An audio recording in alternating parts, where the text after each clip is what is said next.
परमात्मने नमः। यथार्थ गीता श्रीमद् भगवत गीता अथ चतुर्दशोऽध्यायः। पिछले अनेक अध्यायों में योगेश्वर श्री कृष्ण ने ज्ञान का स्वरूप स्पष्ट किया। अध्याय 4 के 19वें श्लोक में उन्होंने बताया कि जिस पुरुष द्वारा संपूर्णता से आरंभ किया हुआ नियत कर्म का आचरण क्रमशः उत्थान होते होते इतना सूक्ष्म हो गया कि कामना और संकल्प का सर्वथा शमन हो गया, उस समय जिसे वो जानना चाहता है उसकी प्रत्यक्ष अनुभूति हो जाती है। उसी अनुभूति का नाम ज्ञान है। 13वें अध्याय में ज्ञान को परिभाषित किया।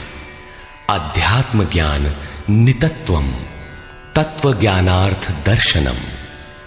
आत्मज्ञान में एक रस स्थिति और तत्व के अर्थ स्वरूप परमात्मा का प्रत्यक्ष दर्शन ज्ञान है। क्षेत्र क्षेत्रज्ञ के भेद को विदित कर लेने के पश्चात ही ज्ञान है।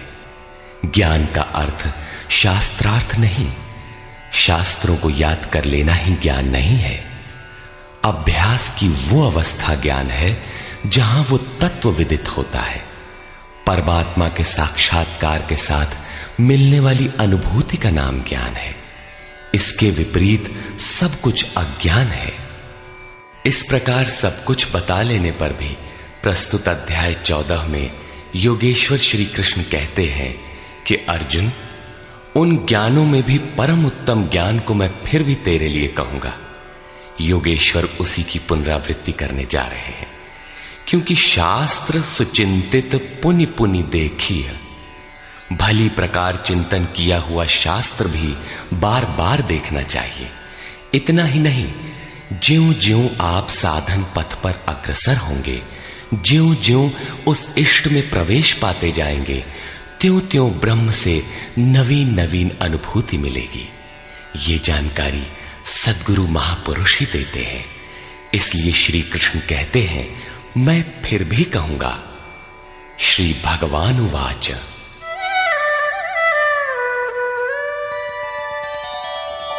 परं भूयः प्रवक्ष्यामि ज्ञानानां ज्ञानमुत्तमम् यज्ञात्वा मुनयः सर्वे परां सिद्धिमितो गताः। अर्जुन, ज्ञानों में भी अति उत्तम ज्ञान परम ज्ञान को मैं फिर भी तेरे लिए कहूंगा, जिसे पीछे कह चुके हैं। जिसे जानकर सब मुनिजन इस संसार से मुक्त होकर परम सिद्धि को प्राप्त होते हैं, जिसके बाद कुछ भी पाना शेष नहीं रहता। इदं ज्ञानमुपाश्रित्य मम साधर्म्यमागताः सर्गेऽपि नोपजायन्ते प्रलये न व्यथन्ति च। इस ज्ञान को उपाश्रित्य, इस ज्ञान का नजदीक से आश्रय लेकर क्रिया से चलकर पास पहुंचकर मेरे स्वरूप को प्राप्त हुए लोग सृष्टि के आदि में पुनः जन्म नहीं लेते और प्रलय काल में अर्थात शरीरांत होते समय व्याकुल नहीं होते, क्योंकि महापुरुष के शरीर का अंत तो उसी दिन हो जाता है जब वो स्वरूप को प्राप्त होता है। उसके बाद उनका शरीर रहने का एक मकान मात्र रह जाता है। पुनर्जन्म का स्थान कहां है जहां लोग जन्म लेते हैं? इस पर श्री कृष्ण कहते हैं,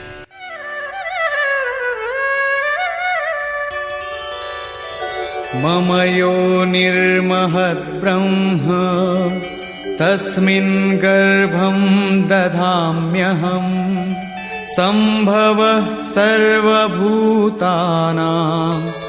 ततो भवति भारत।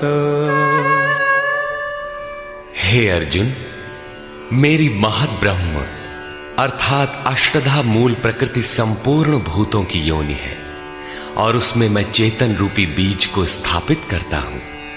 उस जड़ चेतन के संयोग से सभी भूतों की उत्पत्ति होती है। सर्वयोनिषु कौन्तेय मूर्तयः सम्भवन्ति याः तासां ब्रह्ममहद्योनिः अहं बीजप्रदः पिता। कौन्तेय, सब योनियों में जितने शरीर उत्पन्न होते हैं उन सब की योनि है गर्भ धारण करने वाली माता, 8 भेदों वाली मूल प्रकृति है और मैं ही बीज को स्थापन करने वाला पिता हूं। अन्य कोई न माता है न पिता। जब तक जड़ चेतन का संयोग रहेगा, जन्म होते रहेंगे, निमित्त तो कोई न कोई बनता ही रहेगा। चेतन आत्मा जड़ प्रकृति में क्यों बंध जाती है? इस पर कहते हैं सत्वं रजस्तम इति गुणाः प्रकृति संभवाः निबध्नन्ति महाबाहो देहे देहिनमव्ययम्। महाबाहु अर्जुन, सत्वगुण, रजोगुण और तमोगुण प्रकृति से उत्पन्न हुए तीनों गुण ही इस अविनाशी जीवात्मा को शरीर में बांधते हैं। किस प्रकार? तत्र सत्वं निर्मलत्वात् प्रकाशकमनामयम् सुखसंगेन बध्नाति ज्ञानसंगेन चानघ। निष्पाप अर्जुन, उन तीनों गुणों में प्रकाश करने वाला निर्विकार सत्व गुण तो निर्मलत्वात्, निर्मल होने के कारण सुख और ज्ञान की आसक्ति से आत्मा को शरीर में बांधता है। सत्व गुण भी बंधन ही है। अंतर इतना ही है कि सुख एकमात्र परमात्मा में है और ज्ञान साक्षात्कार का नाम है। सत्व गुणी तब तक बंधा है जब तक परमात्मा का साक्षात्कार नहीं हो जाता। रजो रागात्मकं विद्धि तृष्णा संग समुद्भवम् तन्निबध्नाति कौन्तेय कर्म संगेन देहिनम्। हे अर्जुन, राग का जीता जागता स्वरूप रजोगुण है। इसे तू कर्म संगेन, कामना और आसक्ति से उत्पन्न हुआ जान। वो जीवात्मा को कर्म और उसके फल की आसक्ति में बांधता है। वो कर्म में प्रवृत्ति देता है। तमस्त्वं ज्ञानजं विद्धि मोहनं सर्वदेहिनां प्रमादालस्य निद्राभिः तन्निबध्नाति भारत। अर्जुन, समस्त देहधारियों को मोहने वाले तमोगुण को तू अज्ञान से उत्पन्न हुआ जान। वो इस आत्मा को प्रमाद अर्थात व्यर्थ की चेष्टा, आलस्य की कल करेंगे और निद्रा द्वारा बांधता है। निद्रा का अर्थ यह नहीं कि तमोगुणी अधिक सोता है, शरीर सोता हो ऐसी बात नहीं। या निशा सर्वभूतानाम तस्याम जागर्ति संयमी। जगत ही रात्रि है। तमोगुणी व्यक्ति इस जगत रूपी निशा में रात दिन व्यस्त रहता है, प्रकाश स्वरूप की ओर अचेत रहता है। यही तमोगुणी निद्रा है। जो इसमें फंसा है सोता है। अब तीनों गुणों के बंधन का सामूहिक स्वरूप बताते हैं। सत्वं सुखे संजयति रजः कर्मणि भारत ज्ञानमावृत्य तु तमः प्रमादे संजयत्युत। अर्जुन, सत्वगुण सुख में लगाता है, शाश्वत परम सुख की धारा में लगाता है। रजोगुण कर्म में प्रवृत्त करता है और तमोगुण ज्ञान को आच्छादित करके प्रमाद में अर्थात अंतःकरण की व्यर्थ चेष्टाओं में लगाता है। जब गुण एक ही स्थान पर एक ही हृदय में हैं, तो अलग अलग कैसे विभक्त हो जाते हैं? इस पर योगेश्वर श्री कृष्ण बताते हैं,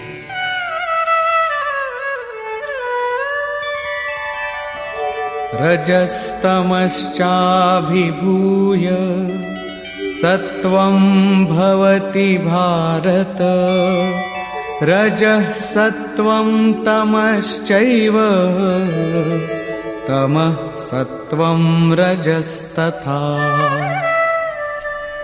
हे अर्जुन, रजोगुण और तमोगुण को दबाकर सत्वगुण बढ़ता है, वैसे ही सत्वगुण और तमोगुण को दबाकर रजोगुण बढ़ता है, तथा इसी प्रकार रजोगुण और सत्वगुण को दबाकर तमोगुण बढ़ता है।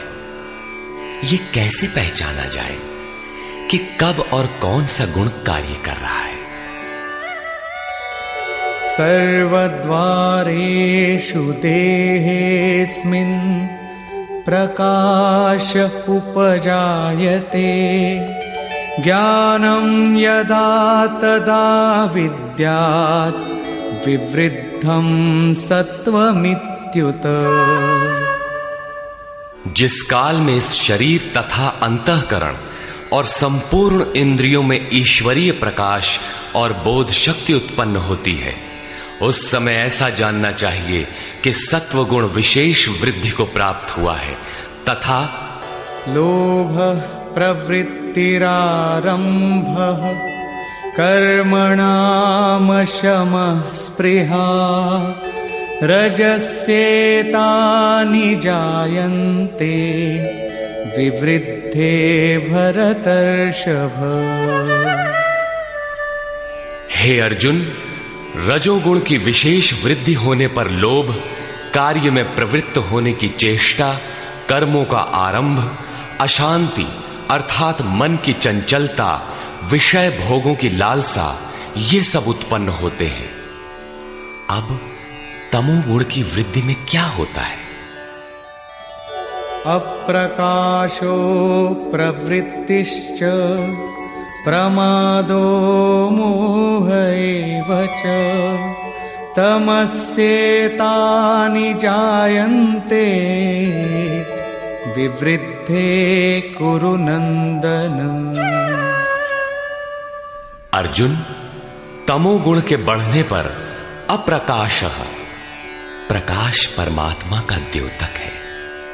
ईश्वरीय प्रकाश की ओर न बढ़ने का स्वभाव, कार्यम कर्म, जो करने योग्य प्रक्रिया विशेष है, उसमें अप्रवृत्ति, अंतःकरण में व्यर्थ की चेष्टाओं का प्रवाह और संसार में मुग्ध करने वाली प्रवृत्तियां, ये सभी उत्पन्न होते हैं।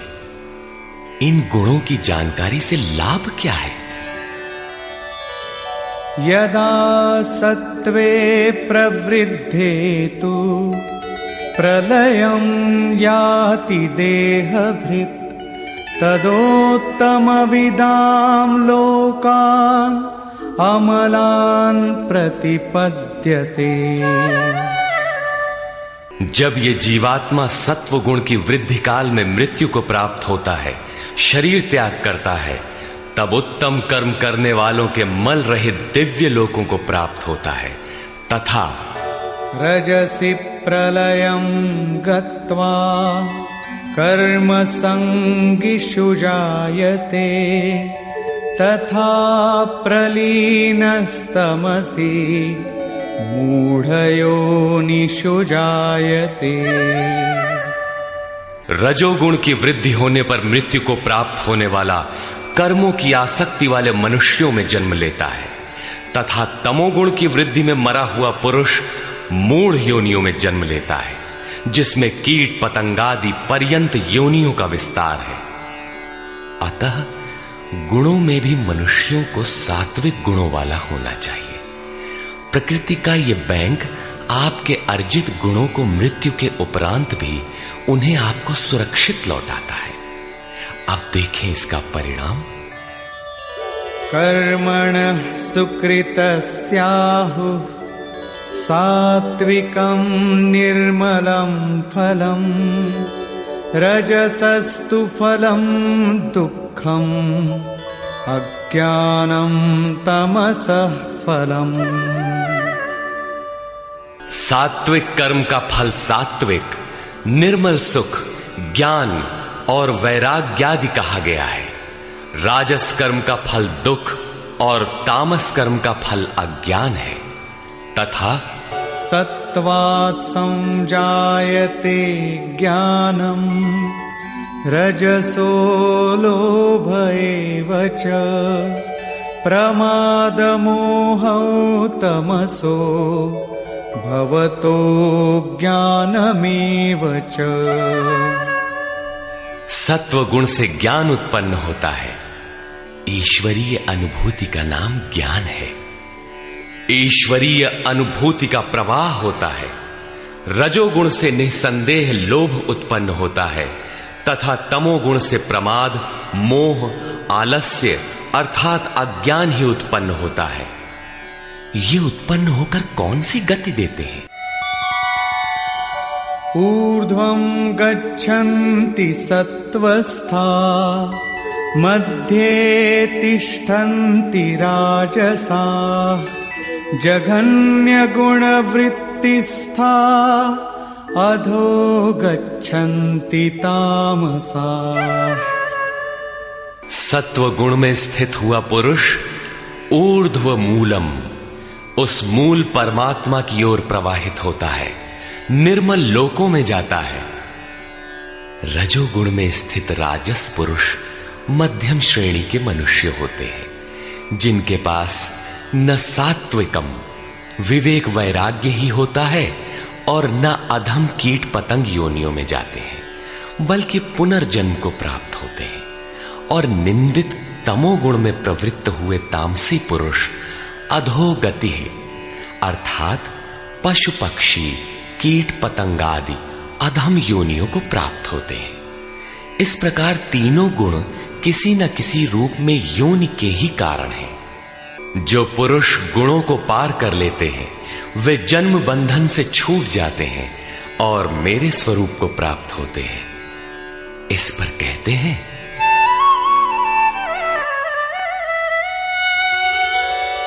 नान्यं गुणेभ्यः कर्तारं यदा द्रष्टानुपश्यति गुणेभ्यश्च परं वेत्ति मद्भावं सोऽधिगच्छति।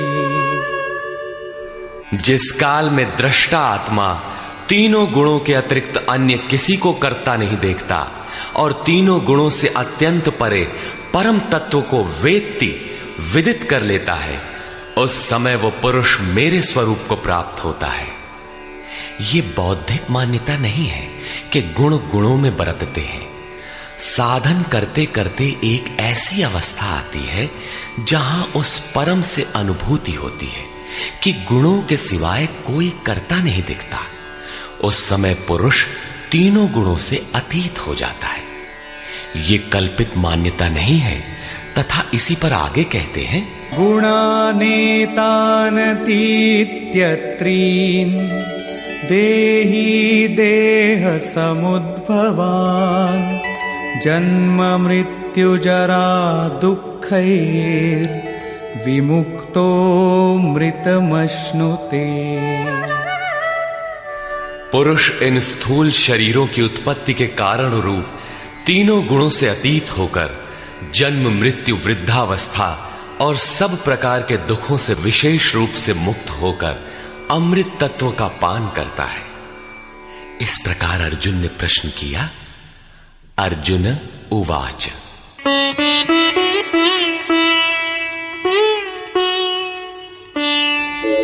कैर्लिङ्गैः स्त्रीन् गुणानेता अतीतो भवति प्रभो किमाचारः कथं चैतान् स्त्रीन् गुणानतिवर्तते।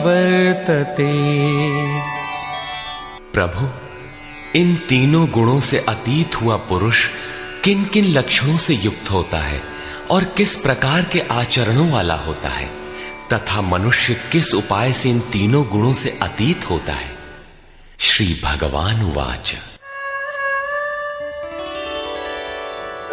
प्रकाशञ्च प्रवृत्तिञ्च मोहमेव च पाण्डव न द्वेष्टि सम्प्रवृत्तानि न निवृत्तानि काङ्क्षति।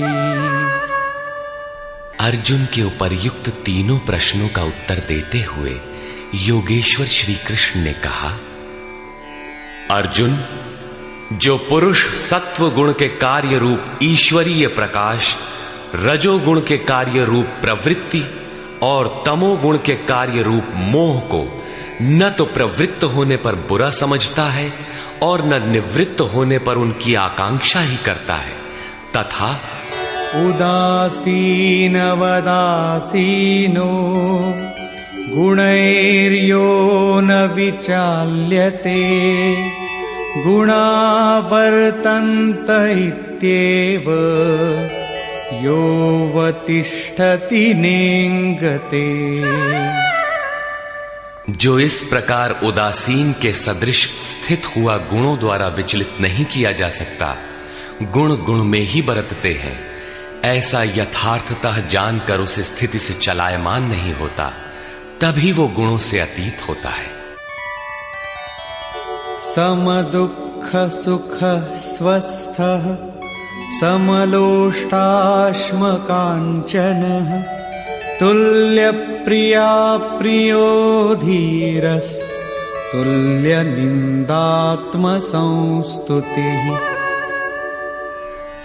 जो निरंतर स्वयं में अर्थात आत्मभाव में स्थित है, सुख और दुख में सम है, मिट्टी पत्थर और स्वर्ण में भी समान भाव वाला है, धैर्यवान है, जो प्रिय और अप्रिय को बराबर समझता है, अपनी निंदा तथा स्तुति में भी समान भाव वाला है, और मानापमानयोस्तुल्यस् तुल्यो मित्रारिपक्षयोः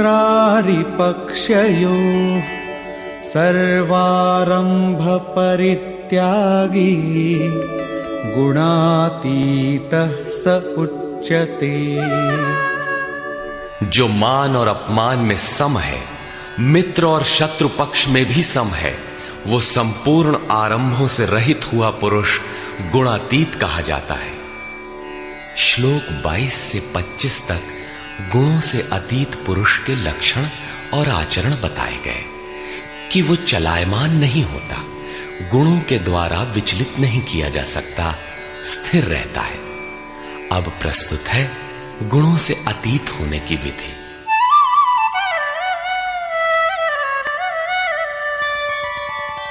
मां चयो व्यभिचारेण भक्तियोगेन सेवते सगुणान् समतीत्यैतान् ब्रह्म भूयाय कल्पते। जो पुरुष अव्यभिचारिणी भक्ति द्वारा अर्थात इष्ट के अतिरिक्त अन्य सांसारिक स्मरणों से सर्वथा रहित होकर योग द्वारा अर्थात उसी नियत कर्म द्वारा मुझे निरंतर भजता है, वो इन तीनों गुणों का अच्छी प्रकार उल्लंघन करके पर ब्रह्म के साथ एक होने के योग्य होता है, जिसका नाम कल्प है। ब्रह्म के साथ एक ही भाव हो जाना ही वास्तविक कल्प है। अनन्य भाव से नियत कर्म का आचरण किए बिना कोई भी गुणों से अतीत नहीं होता। अंत में योगेश्वर निर्णय देते हैं,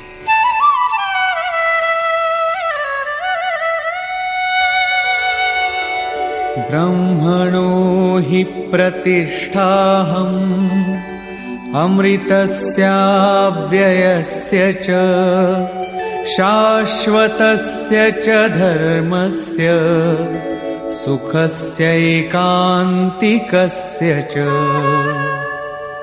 हे अर्जुन, उस अविनाशी ब्रह्म का जिसके साथ वो कल्प करता है, जिसमें वो गुणातीत एक ही भाव से प्रवेश करता है, अमृत का, शाश्वत धर्म का और उस अखंड एक रस आनंद का मैं ही आश्रय हूं, अर्थात परमात्म स्थित सद्गुरु ही इन सब का आश्रय है। श्री कृष्ण एक ही योगेश्वर थे। अब यदि आपको अव्यक्त अविनाशी ब्रह्म, शाश्वत धर्म, अखंड एक रस आनंद की आवश्यकता है तो किसी तत्व स्थित अव्यक्त स्थित महापुरुष की शरण लें। उनके द्वारा ही यह संभव है।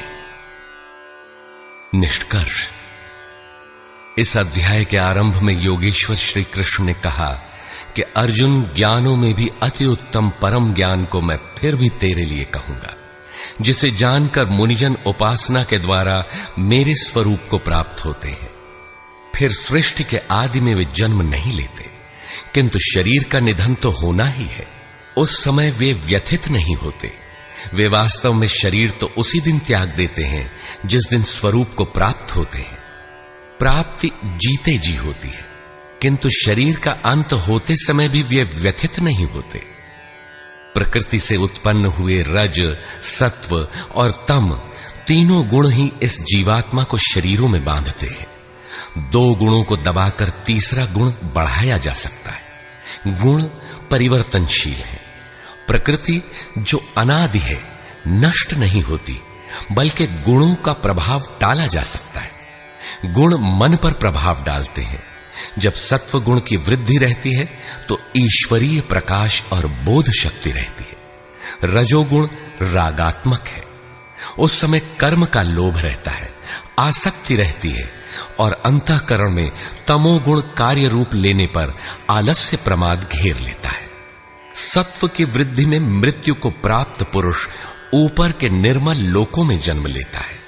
रजोगुण की वृद्धि को प्राप्त हुआ मनुष्य मानव योनि में ही लौट कर आता है, और तमोगुण की वृद्धि काल में मनुष्य शरीर त्याग कर अधम अर्थात पशु, कीट, पतंग इत्यादि योनि को प्राप्त होता है।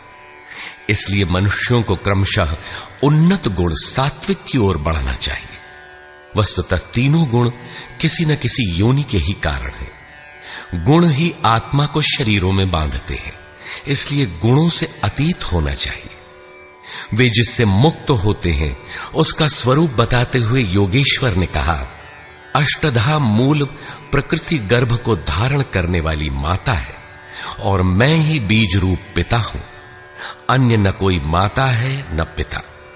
जब तक यह क्रम रहेगा तब तक चराचर जगत में निमित्त रूप से कोई न कोई माता पिता बनते रहेंगे, किंतु वस्तुतः प्रकृति ही माता है, मैं ही पिता हूं।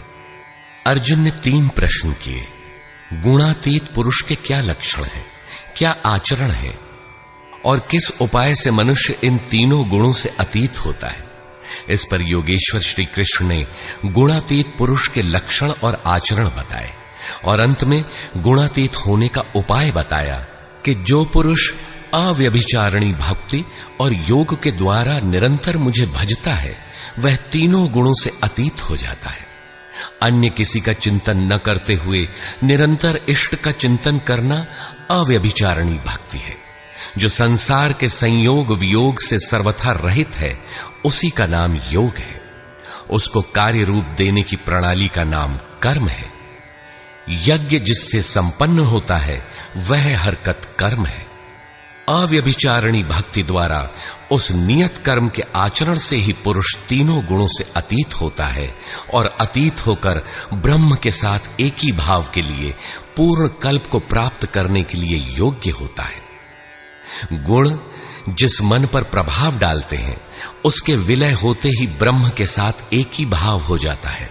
यही वास्तविक कल्प है। अतः बिना भजन किए कोई गुणों से अतीत नहीं होता। अंत में योगेश्वर श्री कृष्ण निर्णय देते हैं, वह गुणातीत पुरुष जिस ब्रह्म के साथ एक ही भाव में स्थित होता है उस ब्रह्म का, अमृत तत्व का, शाश्वत धर्म का और अखंड एक रस आनंद का मैं ही आश्रय हूं, अर्थात प्रधान करता हूं। अब तो श्री कृष्ण चले गए। अब वह आश्रय तो चला गया। तब तो बड़े संशय की बात है, वह आश्रय अब कहां मिलेगा। लेकिन नहीं, श्री कृष्ण ने अपना परिचय दिया है कि वे एक योगी थे, स्वरूपस्थ महापुरुष थे। शिष्यस्ते अहम शाधिमाम त्वाम प्रपन्नम। अर्जुन ने कहा, मैं आपका शिष्य हूं, आपकी शरण हूं, मुझे संभालिए। स्थान स्थान पर श्री कृष्ण ने अपना परिचय दिया, स्थित प्रज्ञ महापुरुष के लक्षण बताए और उनसे अपनी तुलना की। अतः स्पष्ट है कि श्री कृष्ण एक महात्मा योगी थे।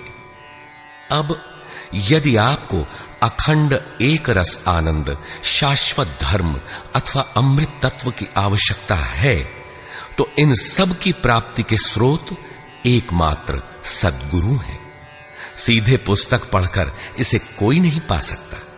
जब वही महापुरुष आत्मा से अभिन्न होकर रथी हो जाते हैं तो शनैः शनैः अनुरागी को संचालित करते हुए उसके स्वरूप तक, जिनमें वे स्वयं प्रतिष्ठित हैं, पहुंचा देते हैं। वही एकमात्र माध्यम है। इस प्रकार योगेश्वर श्री कृष्ण ने अपने को सबका आश्रय बताते हुए इस 14वें अध्याय का समापन किया, जिसमें गुणों का विस्तार से वर्णन है। अतः ओम तत्सदिति श्रीमद्भगवद गीता सूपनिषत्सु ब्रह्म विद्यायाम योग शास्त्रे श्री कृष्ण अर्जुन संवादे गुणत्रय विभाग योगो नाम चतुर्दशोऽध्यायः। इस प्रकार स्वामी अड़गड़ानंद कृत श्रीमद्भगवद गीता के भाष्य यथार्थ गीता का 14वां अध्याय पूर्ण हुआ। हरि ओम तत्सत्।